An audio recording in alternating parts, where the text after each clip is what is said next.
Recording engaged.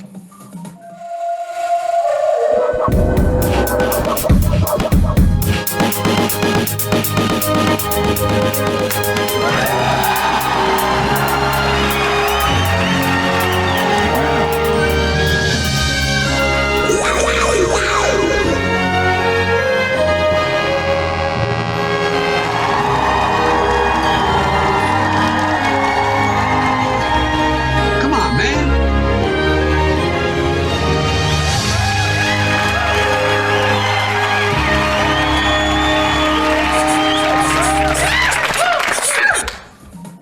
Beep, beep, boop, boop, boop, boop, beep, beep. 2013.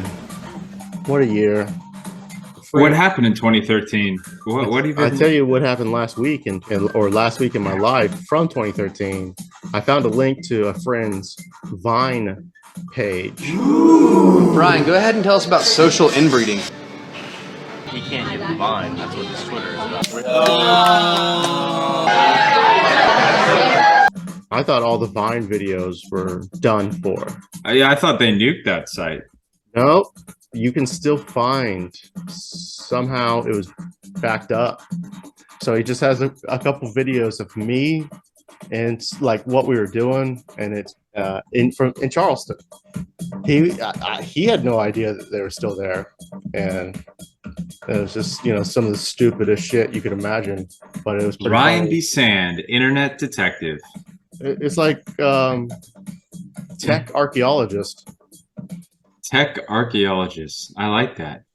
So we haven't actually podcasted in 2 months, I want Yeah. to say. Because Yeah, we've been doing some football announcing. But a lot of that's my fault because I went away. A lot of that's your computer's fault that's right. because it died pretty early on in September. That took Yes. time to bring it back from the dead.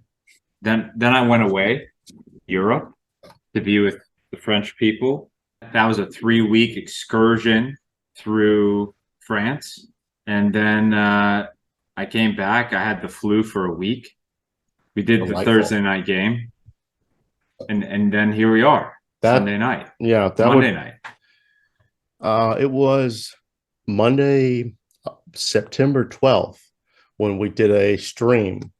I've done some digging recently before the show here this evening. About 2 days after that, the 14th is a Wednesday, middle of September. We were making comments about enjoying the stream, having a good time, having done it. Oh, hell yeah. Relishing in our bold predictions that did come true, just our excellent play calling and all around streaming quality. And then I think it was shortly after that that the epic crash of 2022 happened. My computer went down hard. Luckily, you were there. Well, at first I was just annoyed by the whole situation and Yes. didn't take it seriously. But then I realized I had to step up and contribute to the situation. And fortunately, we were able to teach the computer a lesson about how to function properly. And you haven't had any problems so far, I think, right? We've resurrected it back to life. It came to us already a bit of a Frankenstein. Now, we did have a moment where we tried to just return it to Amazon. They were basically like, no, you got to return it to Dell. And then Dell's like, no, you got to return it to where you bought it from. Actually, hold on. What's the serial number? Let me look this up. Oh, that computer, too old. We wouldn't even be able to do shit if you did buy it from us. And finding But that they just solution, don't know what they're doing. They just don't know what they're doing. Like, they don't want to give you the actual fix.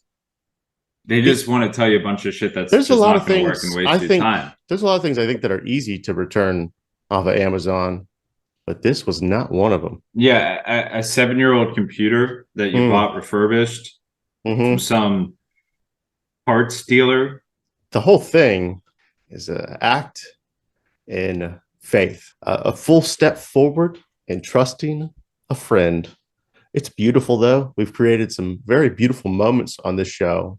as we retrospectively go through the past month, I think I did go a good amount of time, maybe even a week without having the computer. I went through heavy withdrawals. I had to relearn basically how to ride a bike again. It was like I needed like a van that you steer with your mouth.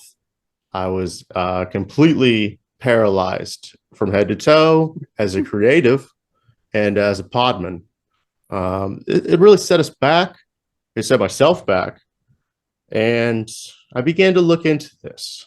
Now, is it possible that we've always been silenced by big tech? Yeah. Is it possible there's some interference with other nations' intelligence wanting to silence us? Is it possible that I'm just going to say this could be the Chinese after us? For sure. This was my friend in India told me that my device was indeed a Chinese computer. And at that point, all I had to do was just work backwards from that point, and I could create my necessary story to tell myself where and what this computer came from, or why the computer that came from where it came from ended up in my office, in my studio, and who might have had an interaction with stealing all of our great work as a production company and a radio podcasting broadcast operation. Moving into October, we have, again, Lee was gone, out of the country, special assignment. My schedule was jam-packed also. I also did get sick myself during this past month, in October, I should say. And I'd like to note how punished I've been from flu-like symptoms and just common cold and allergies. And I'd like to just state that I've been overcoming those also recently. Does my brain feel more in a fog than normal? Yes, it does. I think you just need to shake the cobwebs out. It's been a long time. You got to go through the process of just kind of talking a lot. It's like starting up an old crank.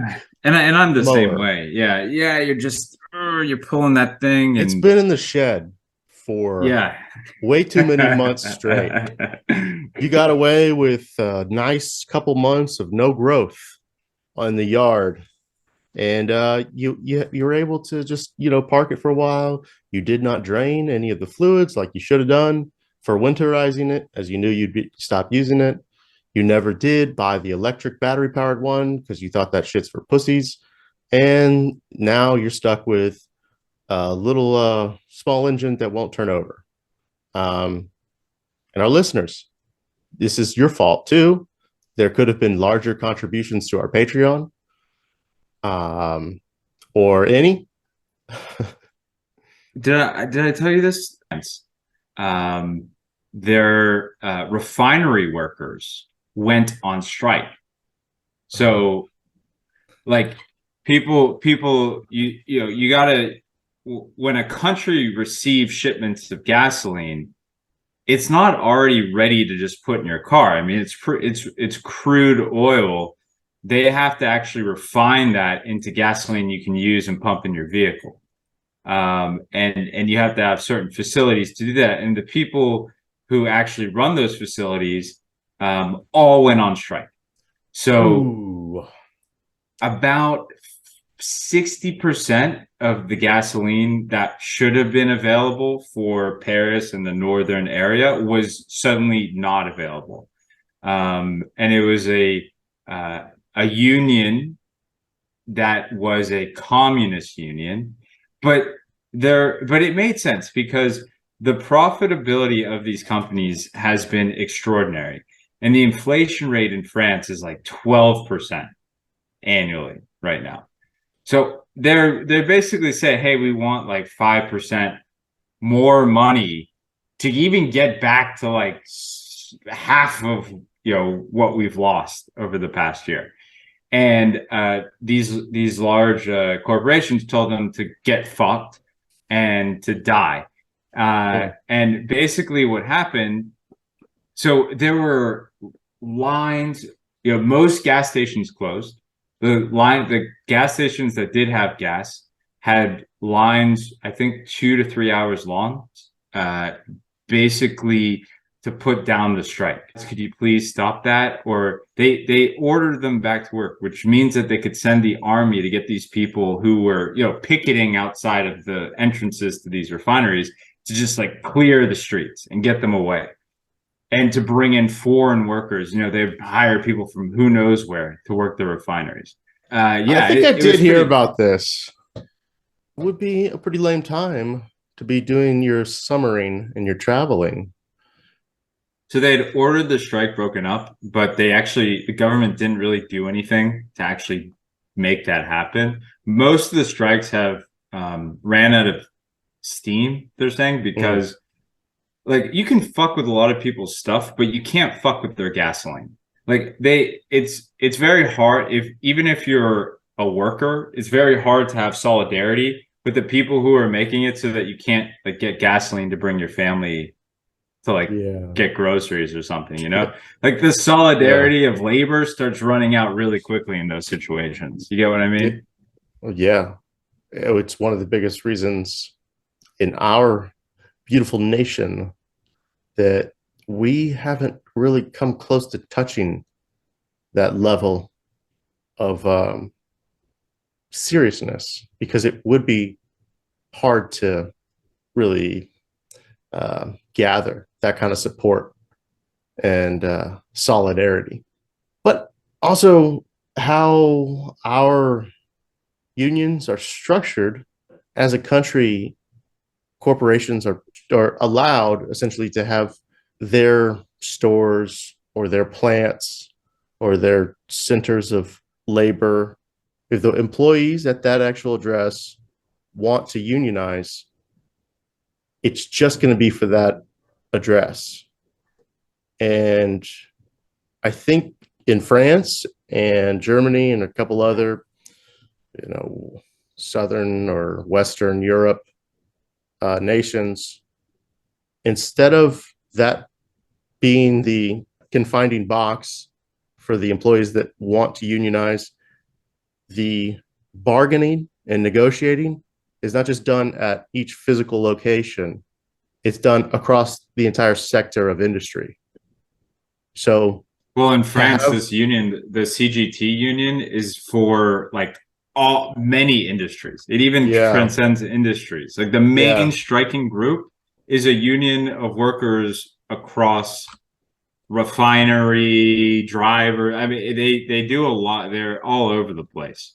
The only way to be effective is to have that level of support.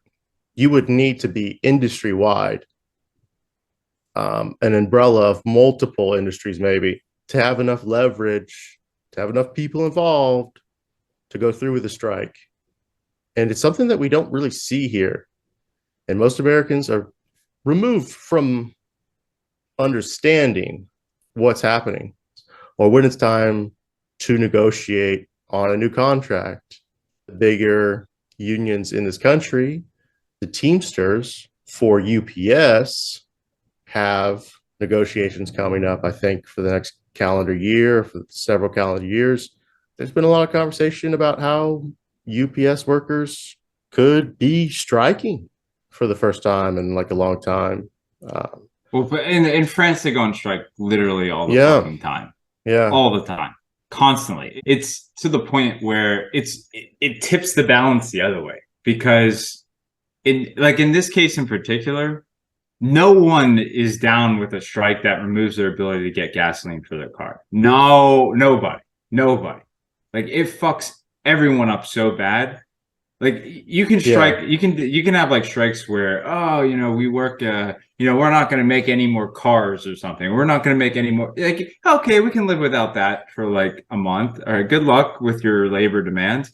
But when you suddenly put 3 out of every 5 gas stations out, when there's only 2 gas stations to 20-40% of the gas stations left that have gasoline, it affects everyone. And whether someone is very socialist, even communist, that starts hitting them almost immediately in their livelihood. You have guys like drivers, private drivers, taxi drivers who couldn't like do their work. People couldn't get groceries. They couldn't do like basic things that they needed to do in their life. So again, the whatever people support do for this group, yeah, we just went down so fast. Yeah, I mean, they had no support from anyone. Everyone hated this group that was doing the striking. So apparently, all the striking is done except there's still about 1 in 5 gas stations in France are struggling with shortages, and because this strike has been going on for a month now. But yeah, they struck a wage agreement with the majority. So the big Total Energies, which is the big company that owns a lot of these refineries, gave the workers a pay raise of 7% next year. And the hardline left CGT union asked for 10% and did not approve of the agreement, but they understand they can't really continue to strike anymore. It's basically done. So you would say it is something running out of steam and it's on the mend. The production is on its way back to where it's coming back again. You can't fuck with people's oil for too long. They're not gonna because then just put no up with one, that. You have no support. How would that go down here? What would go down here is that people would start shooting. I had no choice. I couldn't get to Wendy's. I didn't know what to do. I started just killing people in the road and taking their cars, doing what GTA taught us. But people struggle. There's another article here on France 24 about another like thousands of people striking in France last week, just because like they strike constantly. Transportation industry, teachers, workers have been striking in the nuclear power sector. Like they just strike everywhere. It seems chaotic. Hopefully, it is. Hopefully they're making ground. They're not. I mean, just across really the board. Not. Well, we can hope that the average citizen will get a better seat at the table for negotiating their terms of work when they go show up for work. If the French can't do it, I guess we're left to depend on us. And the world has always depended on the USA for leadership in times of need. We're a nation of freedom and liberty. If you don't know what that means, just go back to your refinery-stricken, stroked out labor force in Europe and do nothing. People bitch about the US, but hey, you're always gonna there's never been a situation where you didn't have gas because people were on strike. That'll never happen in the United States. It probably will never happen. There's like no real way for it to happen. We are also insanely more dependent on our vehicles getting us around. It wouldn't be hard. People have a lot of cars in France too. I mean, but it's the buses. It's like they had to shut down some buses. Like it affects everything because if you don't have gas, the public transportation gets fucked up too.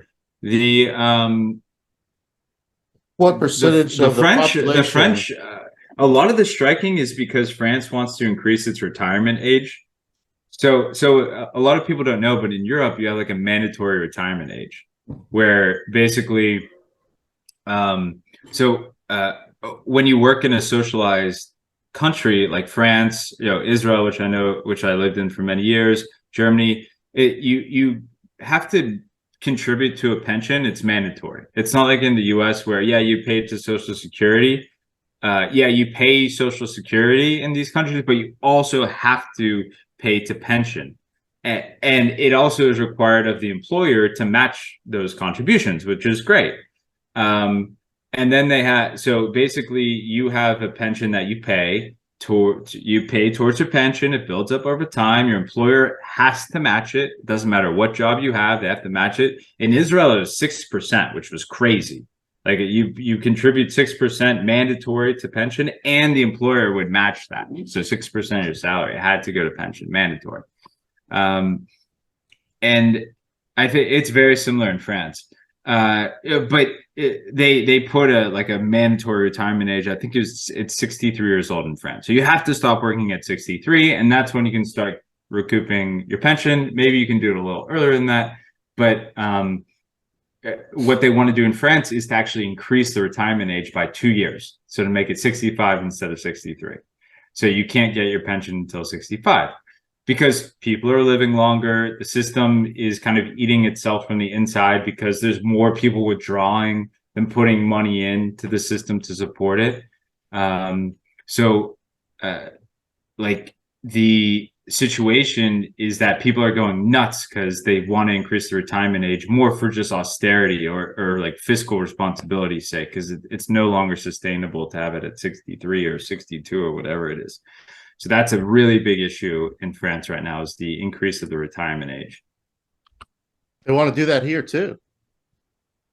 In the States, Medicare, you work till you die. Social Security is like on the chopping block, right? They want that just basically gone.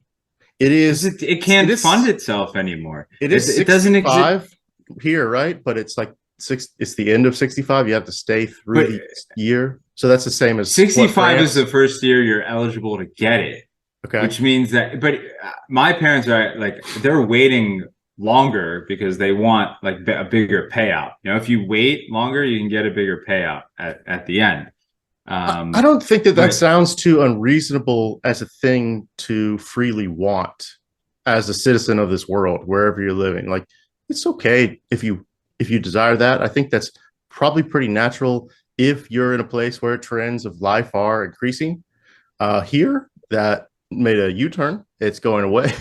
The U.S. Life expectancy actually just dropped a bit over the past 3 years. So that's good. Yeah, so we don't have to worry about maybe even making it to 65. But if you do, it would seem only right for the nation, the land, the community that you live in, to like give you assistance so you wouldn't have to work 60 hours a week, 40 hours a week. You could just do something like part-time and have like hobbies or something. But some people, if you, from the time that you're 16 or 14, you just start working in labor, in lizard brain work your whole life, you put your head down and you keep going. You might bring your head up for a little while to say that no one wants to work anymore, and then you keep working. You got your head down. 45 years later, whatever the math is, to get to that retirement age around 65, you then say to yourself, if I stop, I will blow my head off. I will have nothing to do. I don't know who I am. I must keep doing the thing that I've always done. Or I will maybe take out my confusion and my rage on loved ones around me in my home. I don't need any more domestic violence charges. And you get to a situation where maybe your job is comfortable. Maybe you have the best position because of your seniority. And then there's like a compounding double-edged reason like why you wouldn't stop, because now you got the best position because of how long that you've been in that job. So you get paid the best for doing the least amount of work. And instead of that position being open to someone younger, you're just going to sit on it until you die. And that's going to be your life. And I guess that's not a bad option, considering what other options that we have as Americans.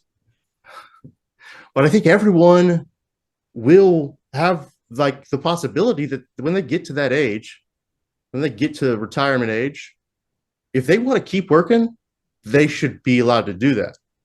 But if they had developed sense of self and hobby and family and maybe something that they wanted to pursue creatively, if they wanted to take a turn towards that, I think that they should have that ability to collect from what they've put in, but also from what they've produced.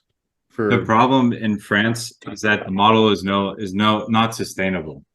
I get what you're saying, but the model is not sustainable. Like they have to keep in. So 12 years ago, the retirement age was 60. And I'm not Now it's speaking for 62. France by any means. I'm not speaking just anything besides just like the in general, position. But not. Yeah, I believe you about this specific to France thing. Sorry. Well, a lot of them aren't sustainable. Yeah, our social security probably isn't sustainable because you have too many people who are drawing on the system than people contributing in.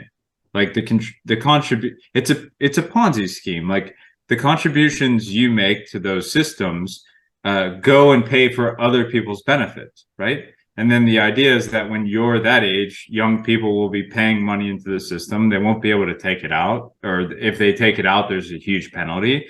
And they'll use that money to pay you. And the longer you live, the more money they're going to need to extract from the young worker to provide you as a retired person, right? Like your benefit can't just end because you're 90 years old. Like it has to keep going, right? Like those retirement ages came into effect when people, live to like 72 years old on average. Now the life expectancy is almost 80, something like that. It's a huge amount of time to pay people out on. So you have more people extracting resource from the system than putting in. Plus you have and that's because demographically you just have so many baby boomers. It's the same, like in the States, the baby boomer generation is just so huge, so many fucking people. And in France, it's very similar. Like there's just not a lot of people, there's not enough people contributing into the system for that many people to extract money from it for that long. That they look at it, the numbers are simple. You're putting in $10 and people are extracting $12 every year. So how long can that last for?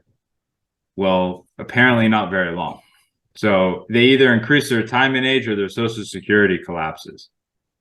When would you say this took a turn in France to get us to where it is here? Would you say it was always doomed?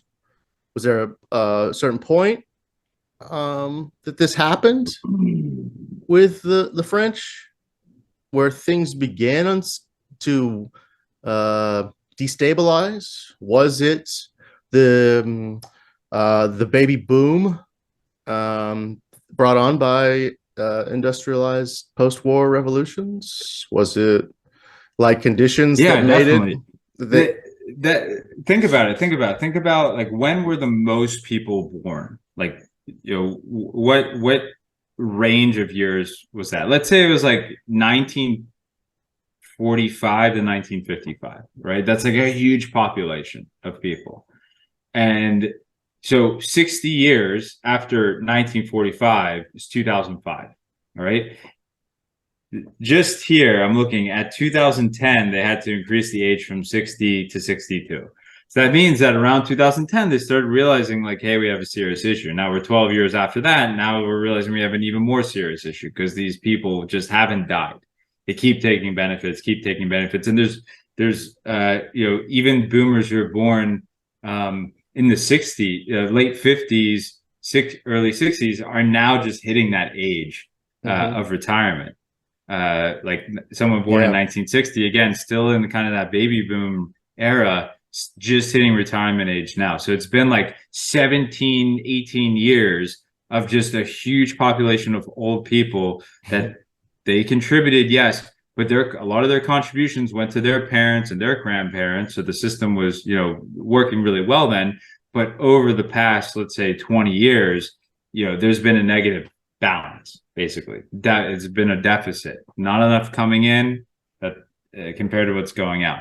So it really is a result of that. And the amount of people, you know, especially in Europe, like what's the birth rate is like 1.2, like it's lower than replacement or something like this. It's like 2.1 or something.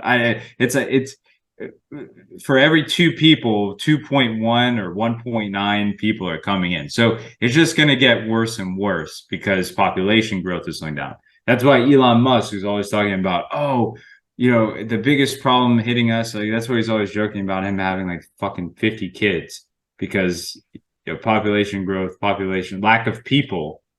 And you see it when you go to your CVS and Walmart, those places that used to be open 24/7. It's just a lack of people a lot of times. Yeah. As well, you know?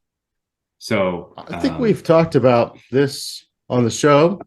There is the drop in birth rate here that hit, and it coincides with the demographic of teenage years that would have been entering the workforce circa 2020, around this time, also the same time that COVID hit, which was just a real wild card on top of things already getting to a point that we're fucking with the system, like fucking with the natural order of our American system.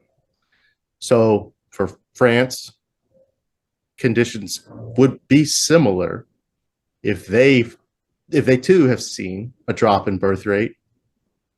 But I think specifically during the 00s, old millennials like ourselves, elder millennials like ourselves, the time that we would have been spawning if we had, you know, if we were procreating at the same rate as our parents' generation, or the same rate as our grandparents' generation, which would have been, you know, on average, pretty fucking young. That mass of population never happened in this country, which means that there's like less off children because there's an entire generation that witnessed what would happen if you weren't prepared to have a child. And we've only seen material conditions get worse. And if you're already coming from a marginalized neighborhood, community, or household during the time of our generation, you would notice, yeah, material conditions on average in this country have not gotten better. Individually, it could vary for sure. Those that had the means could continue the dream, but those that didn't were not going to put themselves into that situation. For the first time ever in this country, it was almost a generation to be self-aware of this topic. And then what we see from that self-awareness could be less self-awareness, and just conditions alone could have gotten to this point. What we see is a plummet of birth rate. Now, this confusing topic, or it's layered, it's complex, because population will continue to grow. Even with the birth rate plunge, the dip, the drop off, it could still be dropping off. It could have stabilized, but there was that significant drop off. We're still, as a country, going to grow in numbers, but at the same rate needed to keep alive the system. It did not happen. And we've just kind of been in this free fall since. And there was a lot of conversation that said no one's having kids anymore. And then that topic was dropped, and then it turned into a similar spectrum saying no one wants to work anymore, but no one's wanting to connect anymore, is what I'm saying. If I would have had a kid when I was 20, it'd be 16, and it'd be looking for a job because it would have a father that couldn't provide for it enough to have like cool stuff. So there's Right. this that's the average of what would have happened, and that's it didn't happen in the same numbers. So there isn't the same need for children. There possibly yeah, of course any 16-year-old could get a job anywhere now because those jobs are needed. People need to fill those shoes. And the more marginalized the community, the more that the child might come from a household whose parents are both working, or it's a single family household, and they are not going to have the same kind of money to go to like the movies and shit or whatever teenagers do on the weekends. They're going to be wanting to get a job, but they're not going to have the same ability to get to jobs because cities are less and less walkable by design, and those poor areas don't have sidewalks on the roads. There are just expressways. I think people haven't really noticed that. You know, if you haven't been in the hood in a while, you don't City realize that designs- those places don't have fucking even sidewalks. You Like, wanna if you depend don't on drive a car, there's nothing to do. and it's now more than ever more expensive to have your own vehicle. And so you're just going to have people like that are going to try this. They're going to try their entire time as a youth. They're going to keep battling all these steps that are exponentially more expensive than previous generations saw. They did not see the cost of gasoline this high for this length of time. They did not see the cost of material commodities just Yeah, dude, continue to jack up. If I was a college student at this time, I have no idea what I would have done. I don't even know. So I have no idea. It wouldn't be surprising that you see just like most college students are just essentially taken care of because that's the only way you could do it. And more than I was ever, talking but around, so in Boca here, there's FAU, Florida Atlantic, which is a big public Florida school. And when you're out at a bar or something, a lot of the times the bartender, bar back probably goes to FAU. Especially like in the area around my area, a lot of the bars, which are nice places, but it's all college students that work there. And obviously they're working there to try to make it work out. And I asked them, like, how do you even live here? Like, I remember when we were living together in college, what was our rent? Like $300 a month? yeah, $350 a month? Something like that. These kids have to pay rent of like $1,100 a month. Yeah. They don't have any fucking prospects to do that. And most parents can't fucking subsidize that shit. I mean, yeah, some, like, obviously you see like, the college student driving around in a Porsche and everything, but most of the time that's just not the case. And the situation with them, and I asked them about it, is just, how are you doing it? How are you managing it? And they're just like, we don't even know. Everything has to be split a couple ways. It's just exponentially harder for them in this country now. And I would be really surprised to see, college enrollment. I wouldn't be surprised to see college enrollments kind of take a tumble just because of how hard it is to like be a student. Because there's a big difference to having to make a $300 a month rent payment to a $1,200 a month rent payment, and not a whole lot of, there's not a whole lot of time that has passed between that. Any time that great jumps and costs happened, it was gradual. It was more foreseeable. What happened in the past 15 years happened like kind of without warning. Now we were all living our lives and seeing prices and sectors and on commodities from 2006-7 to 2020, everything kind of functioned pretty normally. Yeah, after that drop, right? Like Mhm.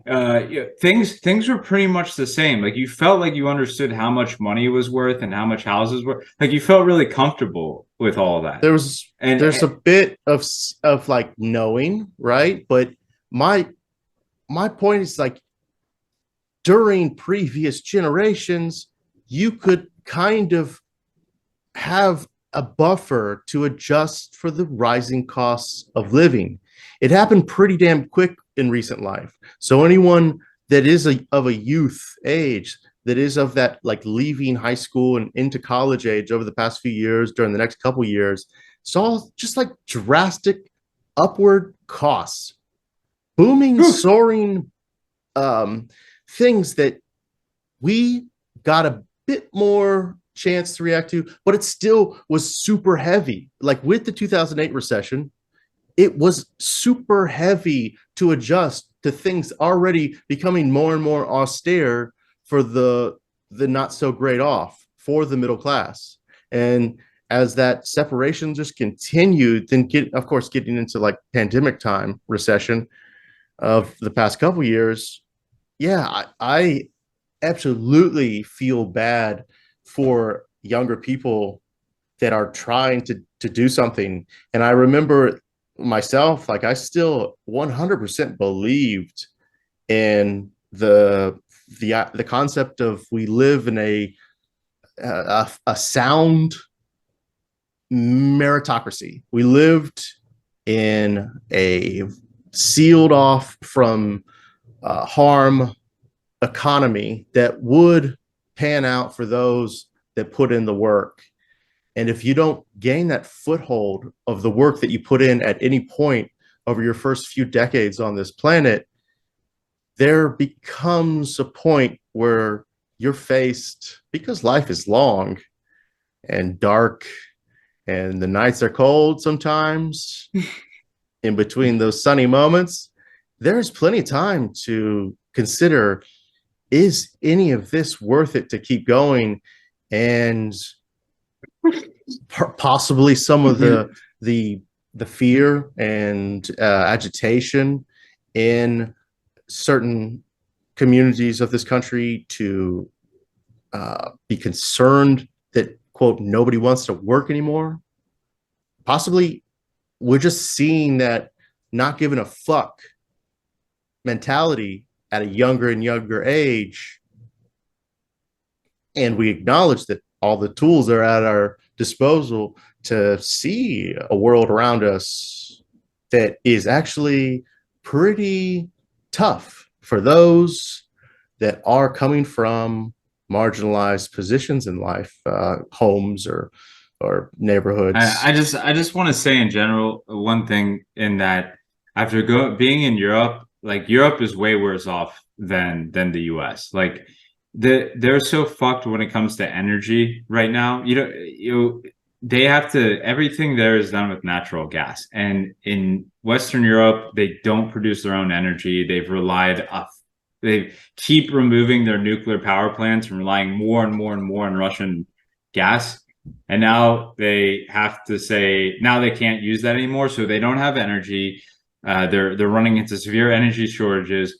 The government has to subsidize their energy bills, because otherwise they'd be paying like 400 euro a month in like electric bills. So the government has to subsidize everyone's energy bill, like 50% of it.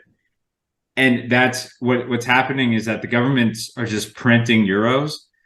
And as an American going to Europe now this year, everything just felt really cheap.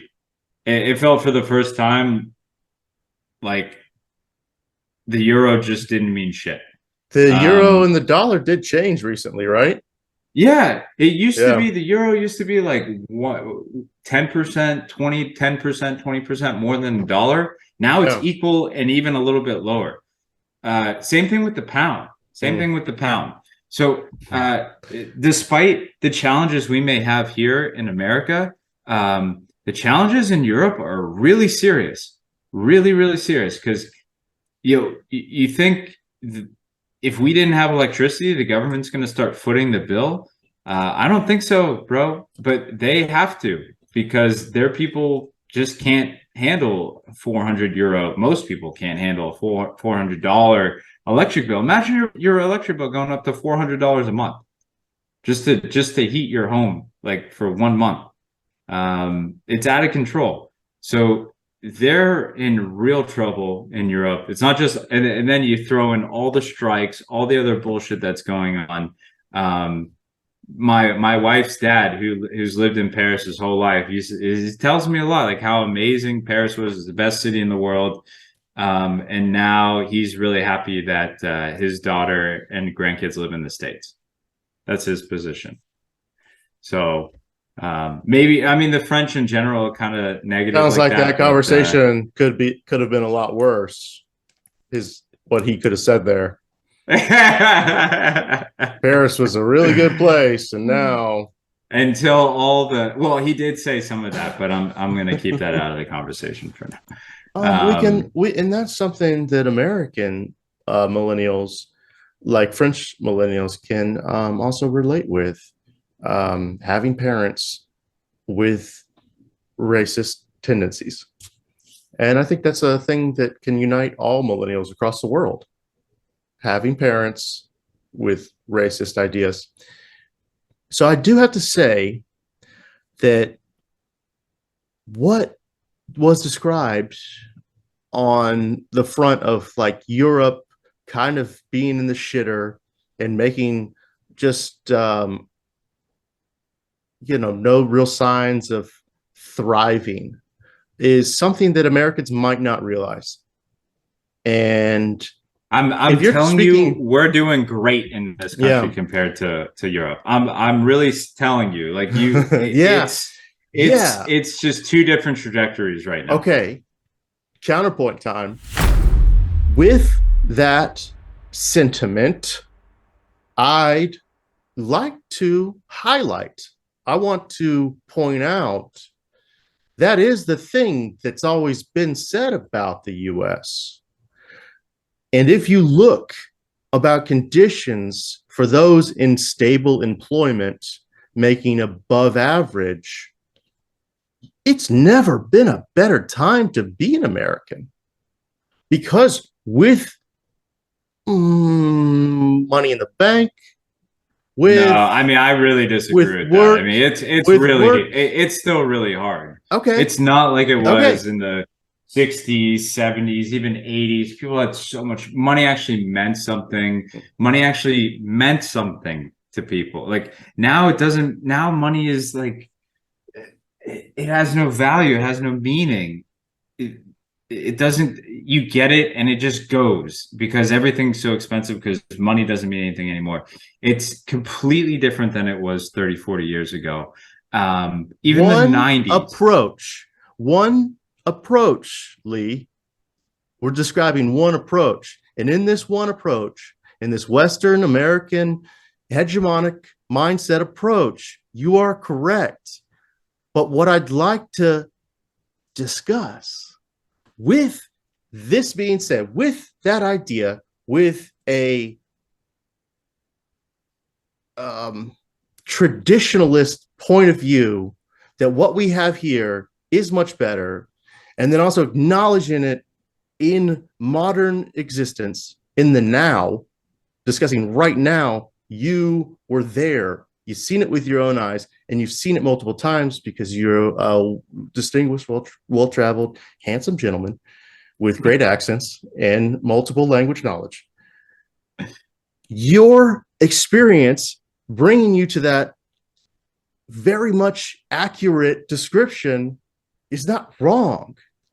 But what's not considered in this block of thinking is that if you're someone who is struggling, if you're someone that's not networked, if you're someone with no generational wealth, your option as an American is just to work 7 days a week.